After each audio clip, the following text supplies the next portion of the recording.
ज्याचं नवीन नवीन लग्न झालंय ते म्हणणार फक्त हिच्याकडे बघून जगतो, ही हाय तर जिंदगीला अर्थ आहे. जिला एक दोन टाबरी टिबरी झाली ती म्हणणार महाराज हिचं काय खरंय, पण लेकरा बाळाकडे बघून जगायचं. आणि ज्याची लेकरं बाळ मोठी झाली ते म्हणणार महाराज लेकरा बाळाचं काय खरंय, पण नातरुंडाकडे बघून जगायचं. आणि ज्यांची नातरुंड मोठी झाली ते म्हणणार महाराज एकदा पत्रुंड बघितलं म्हणजे आत्म्याला शांती लागन. डांगऱ्या तू मेला तरी आत्म्याला शांती लागणार नाही, कारण तुझं जे आहे ना ते आशा आहे ना, आशा त्याच्यावर तू जगतो. जगण्याचं कारण काय बोलत जा, जगण्याचं कारण काय? आशा.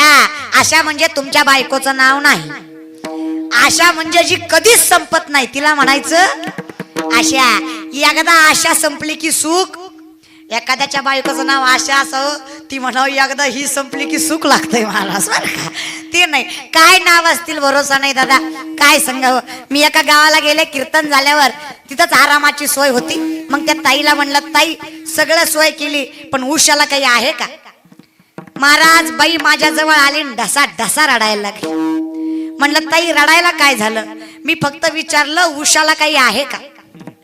बाई म्हणली काय सांगू महाराज, 4 वर्ष झालं माझ्या उशाचं लग्न होऊन, पण अजून माझ्या उशाला काय नाही. आता ह्या उशाला विचारलं होतं का महाराज मी?